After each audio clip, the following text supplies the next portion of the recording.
Bien, ¿qué tal? Buenas tardes. Bueno, vamos a comenzar con el curso de electrónica básica y aplicada, ¿sí? Vamos a comenzar viendo cuáles serían los primeros elementos que necesitamos como para trabajar, ¿está? Acá en el listado tenemos cosas esenciales y cosas no tan esenciales, ¿sí? Lo primero, bueno, banco de trabajo. En verdad, el lugar de trabajo para la reparación electrónica es importante, ¿sí? Necesitamos un lugar aislado de lo que es el ruido de la casa.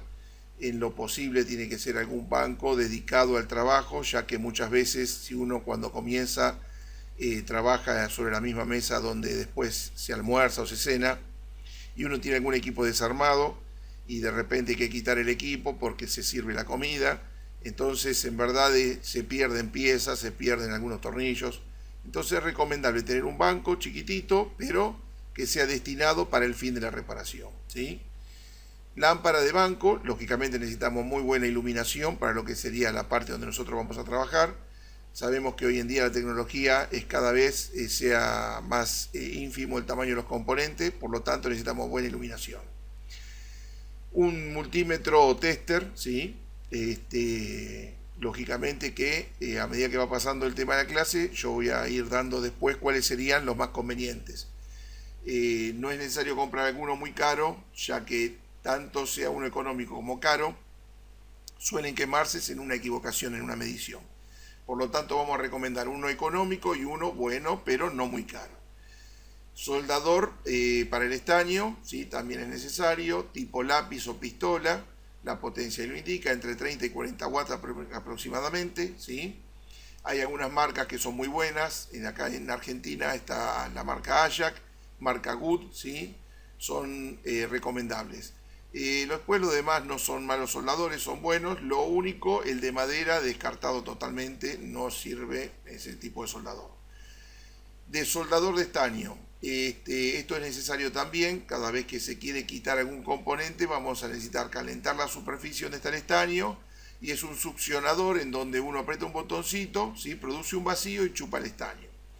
Después voy a mostrar una foto de este dispositivo, ¿sí? O ponen en internet el soldador de estaño y les va a salir las imágenes. Malla de soldante es otra forma de desoldar. En verdad es una malla trenzada de cobre con un material que permite que se agarre fácilmente lo que es el estaño de la malla, que se llama flux, ¿sí? Se venden, son rollitos de un diámetro aproximadamente de 5 centímetros. Y bueno, es necesario también muchas veces para el tema de soldar componentes de pequeño tamaño. Necesitamos de una lupa si es que vamos a trabajar con componentes muy chicos, ¿sí? Una vincha, mayormente, hay tipos distintos de lupa, ¿sí? La que aconsejo, tal vez la vincha, viene la lupa y viene la luz. Puede ser una de los elementos necesarios, tal vez más prácticos. Hay algunas pinzas con lupa, pero cuando la placa es grande, ¿sí? El tamaño de las pinzas, la distancia no es muy alargada, por lo tanto no se pueden agarrar. Pero esto va igual después a gusto de cada uno, ¿no? Juego de destornilladores, ¿sí? Necesitamos que sea algún destornillador Phillips, ¿sí? En tres tamaños, bien chiquitito, mediano y medianamente grande.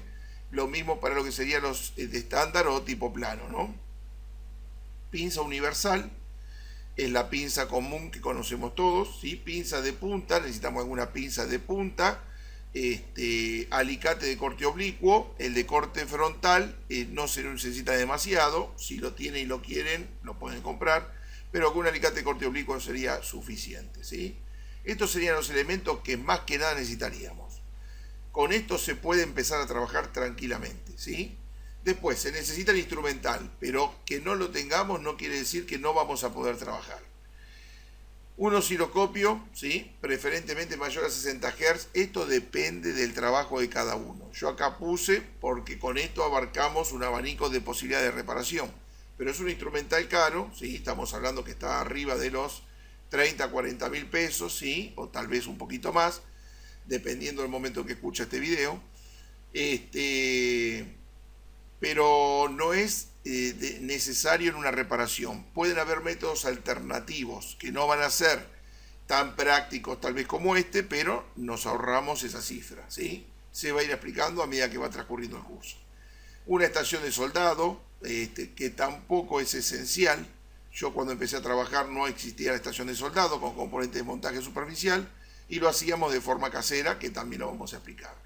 Un capacímetro, si quieren lo pueden comprar, no es muy caro, pero tampoco es necesidad 100%. Hay métodos que voy a explicar, cómo detectar un capacitor que no está en valor sin necesidad de capacímetro.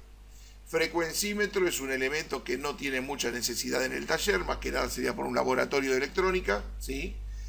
Generador de función, onda cuadrada, triangular y senoidal, tampoco por el momento para nada descartado, estos son pruebas de laboratorio.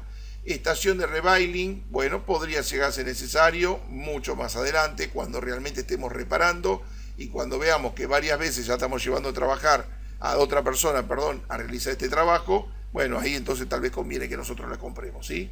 Microscopio electrónica, en un principio nos vamos a rebuscar con la lupa y posteriormente cuando, como dijimos, vemos que tenemos un movimiento de trabajo importante, existe microscopio para trabajar en electrónica que nos ayuda mucho a poder visualizar componentes de pequeño tamaño.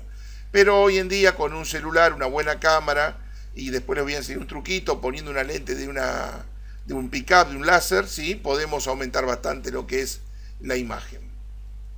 ¿Sí? Bien, vamos un poquito más a lo esencial, ¿sí? ¿Cuáles son los componentes electrónicos con los que nosotros vamos a trabajar?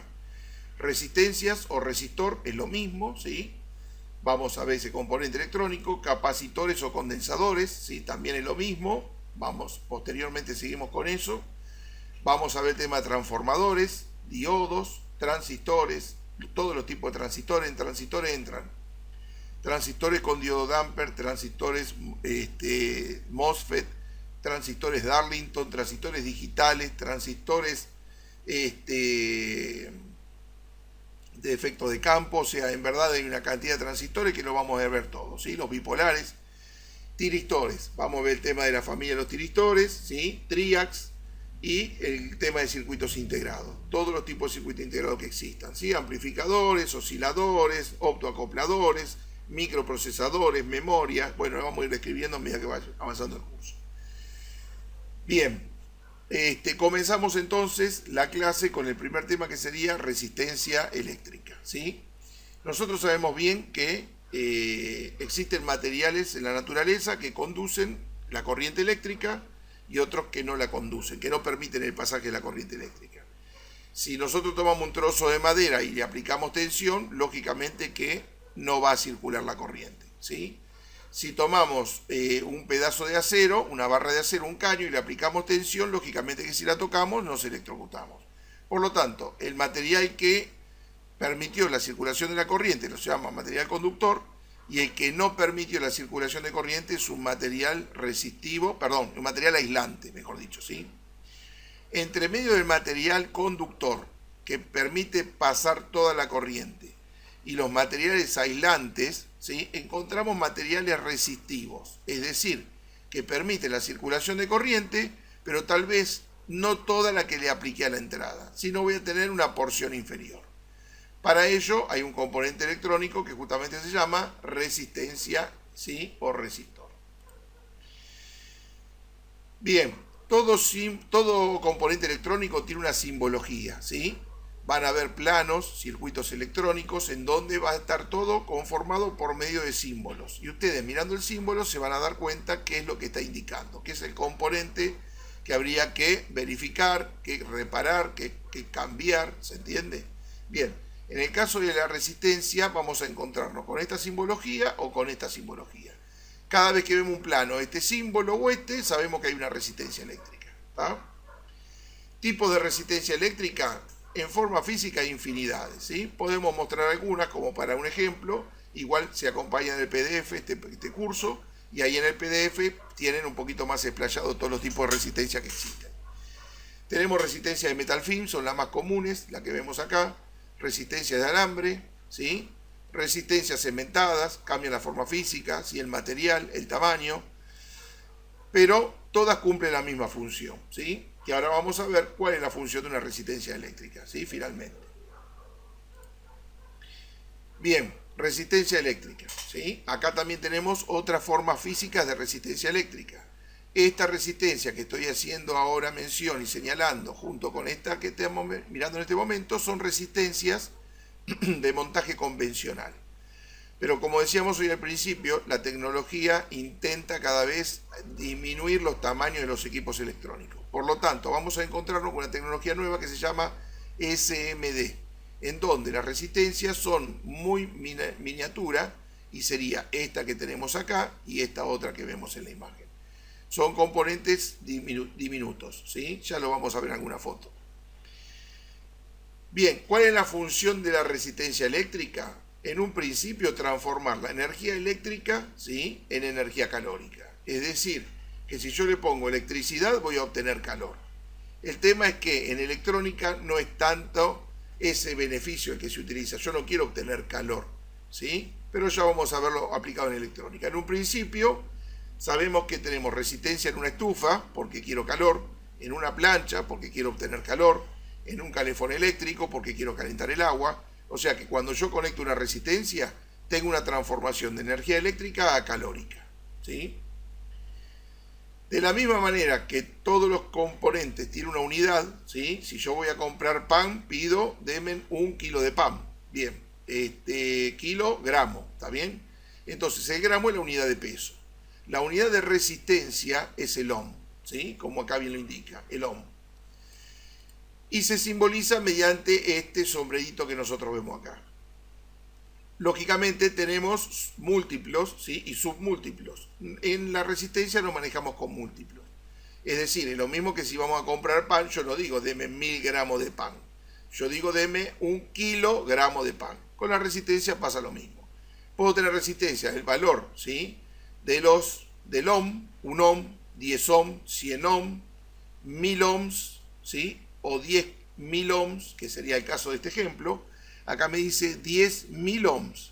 Por lo tanto, va a ser igual a 10 kilo ohms. ¿Se entiende? O sea, la K me está indicando 3 espacios. O sea que si yo pongo una K, borro 3 espacios. Por lo tanto, ¿qué me queda? 10 kilo ohms. Bien. También tengo resistencias que van a estar indicados con los 10 megohms, ¿sí? Por lo tanto, 10 megohms va a ser igual a 10.000 kilo ohms o va a ser igual a 1.000.000 de ohms. ¿Estamos? Van a encontrar resistencia, como la que vemos acá, en donde indica 4R7, ¿sí?, o en este caso que dice 2K7, sigamos con este listado, pero vamos a ver que muchas veces entre los números tenemos una letra que indica. ¿Qué es esto? En vez de poner una resistencia que diga 2700 ohms sobre el cuerpo de la resistencia, le están poniendo la letra dependiendo si en verdad esa resistencia vale 1000, ¿sí?, vale 1.000.000 o solamente vale valor ohm. Es decir, si yo digo 2K7, estoy diciendo que mi resistencia es 2700 ohm. En algunos casos la pueden llamar 2,7K. O sea, que la K la están colocando en el lugar de la coma. Esa es la idea. ¿Por qué no ponen una coma? Porque en el número una coma podría no identificarse, perderse, borrarse, ¿sí? Entonces, cuando uno reemplaza, en vez de poner una resistencia de 4,7 ohm, terminaría poniendo una resistencia de 47 ohm. Ya por lógica el circuito va a empezar a funcionar mal. Por lo tanto, se quiere aclarar bien que acá estoy teniendo una coma en el medio. Y en vez de poner la coma, pongo la letra que identifica, ¿sí?, cuál va a ser la unidad. Por lo tanto, si dice 2K7, 2700 ohm, ¿sí? Si dice, a ver si tenemos algún otro ejemplo, bueno, ahora acá dice 4R7, que sería el caso de acá. 4R7 es igual a 4,7 ohms, ¿sí? En vez de poner el signo ohm, le pone la R de resistencia, pero está en el lugar de la coma, acá se ve claro, ¿sí? Lo mismo que la de abajo, R68 es igual a 0,68 ohms, ¿sí? Son resistencias muy bajitas, de muy bajo valor. Y en esta resistencia que dice 3M3, la M es de mega, de millón, por lo tanto es una resistencia de 3.300.000 ohms. Bien. Si vemos esta resistencia que dice R22, ¿qué será? 0,22 ohms. Esta resistencia la hemos aclarado, 4,7 ohms, en esta también 4,7 ohms, y en esta que tenemos en la imagen es una resistencia de 2,7 ohms. Bien. Vemos algunas letras. En este caso vemos un 10W, significa 10 watts, es la potencia de la resistencia. Ya después te lo vamos a hablar, es el tamaño, ¿sí? La J está indicando el porcentaje, la tolerancia, que también ya lo vamos a mencionar. Lo mismo que en este caso. Acá me habla de 5 watts, que es la potencia, y la J, que estamos hablando de la tolerancia, es el 5%. Ya lo vamos a explicar a su debido momento. Bien, vamos a ver ahora la próxima imagen. Bueno, vamos a ver cuál es el efecto de una resistencia conectada en un circuito eléctrico. En el caso nuestro, en el circuito electrónico. Bien. Acá tengo una imagen en donde tengo un circuito básico, una batería que entrega una tensión de 24 volts, un switching y una llave que se abre y se cierra, una tecla, y tengo una lámpara, ¿sí? Y en el momento que conecto esta lámpara al circuito, ¿sí?, pongo un instrumento que sería un voltímetro y me está indicando que la tensión que tengo en la lámpara es de 23,94. Es casi exactamente la misma que está en la fuente, ¿sí? Tendría que ser los 24 volts. Está considerando una cierta caída de tensión de los conductores, pero un consumo, la fuente puede caer un poco, pero en un principio no le demos mucha importancia. ¿Tenemos 24 volts de fuente? Tenemos 24 volts en la lámpara, ¿sí? Bien, ahora en este caso tengo los mismos 24 volts en la lámpara, ¿sí? Y estoy teniendo conectada una resistencia en condición serie con la lámpara. Es decir, que cuando la corriente va a querer circular por el circuito, la resistencia va a producir una caída de tensión. Justamente es la función de la resistencia. ¿Qué es lo que va a hacer? Parte de la energía parte de la energía eléctrica que va a circular por acá, se va a transformar en calor y se va a perder en el aire. El resto de la tensión va a seguir y me va a alimentar a mi lámpara. Fíjense, como en este caso la lámpara prende en forma plena, y en este caso prende con una inferioridad de intensidad lumínica, ¿sí? Si nos fijamos en los indicadores, en los voltímetros, me dice que colocando una resistencia de 700 ohms, puedo producir una caída de tensión de 20 volts, 21 volts casi. Por lo tanto, de una fuente que yo tenía 24 volts, si necesitaba alimentar a un LED, por ejemplo, que se alimenta con 3 volts, voy a tener que colocar una resistencia y de esta manera le va a llegar 3 volts a mi lamparita, prendiendo con una intensidad inferior en este caso. Y acá tenemos otro ejemplo. Hemos cambiado la resistencia de 700 ohms por una resistencia de 1K, 1 kilo ohm, 1000 ohms, ¿sí? Por lo tanto, la corriente que va a circular por el circuito va a producir una caída de tensión sobre la resistencia, va a dejar alimentar a la lámpara con una tensión más baja aún todavía, debido a que cuando la resistencia, cuanto más grande es, menor va a ser la tensión que reciba la lámpara. En este caso, la caída de tensión sobre la resistencia es de 21,81 volts, me queda para la lámpara una tensión de 2,18 volts, ¿sí? Lo podemos ver en el simulador. Vamos a poner play en el simulador, vamos a abrir las llaves, ¿sí? Y vamos a ver de a poquito cómo sería el funcionamiento. Volvemos a repetir, tengo los 24 volts, ¿sí? Es un circuito eléctrico en donde tengo solamente conectada una lámpara. Cuando cierro el interruptor, ¿qué pasa? Circula la corriente, la lámpara enciende y la captura de pantalla que hice fue la que vimos en la presentación recientemente. La tensión de 24 volts cae a 23,94, que dijimos que no le demos mucha importancia. Si yo quisiera limitar la tensión que le llega a esta lámpara, quiero que le llegue un voltaje menor, ¿qué voy a tener que hacer? La misma batería de 24 volts, la misma llave, pero ahora voy a conectar en serie con mi carga, que en este caso es una lámpara, voy a conectar una resistencia. 500 ohms pusimos en este caso, ¿sí? Entonces, bajo la llave y vemos cómo mi lámpara enciende. La resistencia produce una caída de tensión de 19,99 y a la lámpara le llegan 4 volts, ¿sí? Y si vamos a este tercer circuito, de vuelta con una tensión de 24 volts de fuente, con una resistencia de 1K, cierro la llave y vemos que es inferior aún la intensidad de la lámpara, ya que en este caso eran 500 ohms, y en este caso al ser 1000 ohms ya es mucho menos la intensidad lumínica. Podría, ya que estoy en el simulador, jugar un poquitito, hago doble clic sobre la resistencia y acá le vamos a poner que la resistencia sea de 100 ohms. Y acá bajamos a ohms.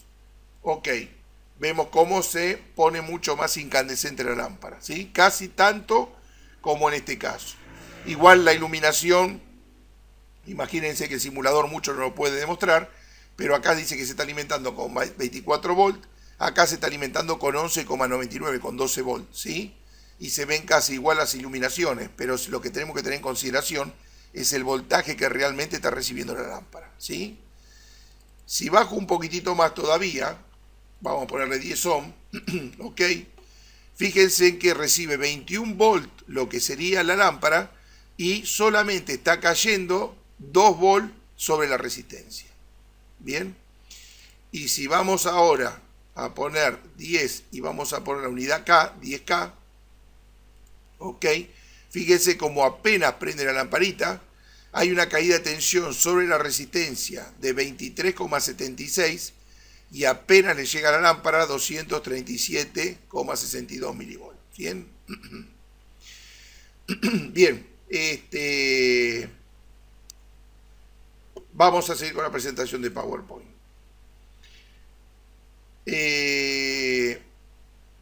Bueno, por el momento nos quedamos acá, ¿sí? Y paso este video y a la brevedad seguimos con la tabla de colores que tiene una cierta complejidad, así que lo vamos a ver con más detenimiento. Un abrazo, hasta luego.